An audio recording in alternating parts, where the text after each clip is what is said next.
Hello guys, আসসালামু আলাইকুম। আজকে আমি রান্না করছি চিকেন কষা। কড়াইটা গরম হলে এখন আমরা দিব তেল। তেল ঢেলে দিচ্ছি, তেলটা গরম হতে দেব। এবার আজকে আমরা চিকেন কষা রান্না করব ঝাল ঝাল করে, তাই তেলটা গরম হতে দিলাম। এখন দিলাম পেঁয়াজ কুচি। পেঁয়াজটা ব্রাউন কালার করে ভাজবো, বাদামি রং হওয়া পর্যন্ত তেলের উপর পেঁয়াজটা ভাজতে হবে।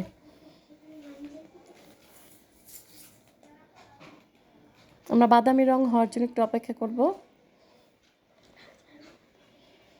আর নাড়াচাড়া করতে হবে যতক্ষণ পেঁয়াজটা যেন পুড়ে না যায়। বাদামি রং এসে পড়ছে পেঁয়াজটা কালার হয়ে গেলে আমরা মশলা দেব।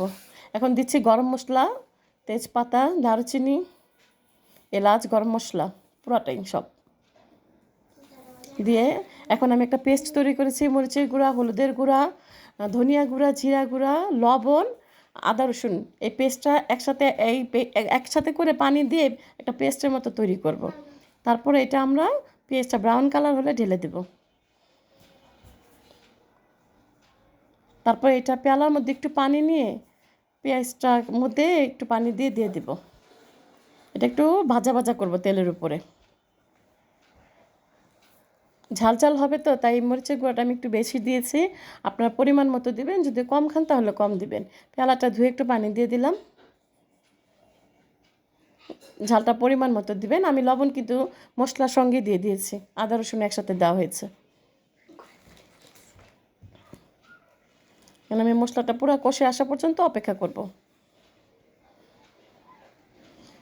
মশলাটা কষানো হয়ে গেলে আমি মুরগিটা আগে হলুদের গুঁড়া, মরিচের গুঁড়া দিয়ে মুরগিটা মেখে রেখেছি, লবণ দিয়ে মেখে ম্যারিনেট করে ভেজে নিয়েছি।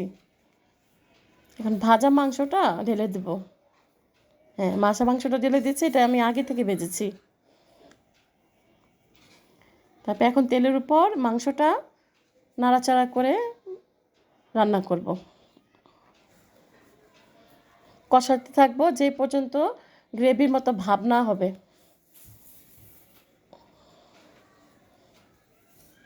তারপর এটার মধ্যে আমি দুধের মধ্যে একটু লেবুর রস চিপে টক দইয়ের মতো করে দিয়েছি। তারপর টমেটো সস দিচ্ছি তরকারিটা স্বাদ বাড়ানোর জন্য। তারপর অল্প একটু পানি দেবে, এটার মধ্যে পানি অ্যাড করবো না, মশলাটা পুড়ে যাবে।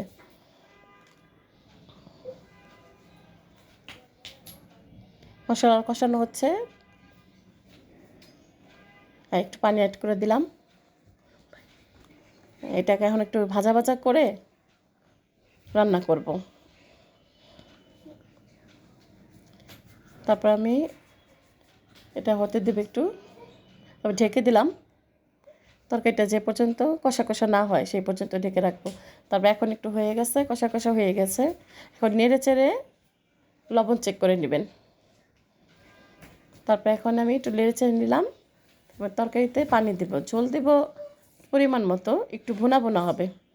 কাঁচামরিচ দিয়ে দিচ্ছি, বাচ্চারা কম ঝাল খায় এটা, তার জন্য একটু কাঁচামরিচ কম দিয়েছি। মরিচের গুঁড়া বেশি দেওয়ার কারণে আপনাদের পরিমাণ মতো দেবেন।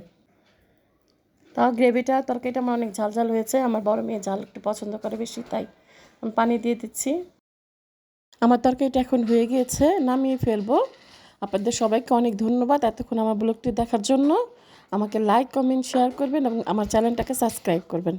ধন্যবাদ।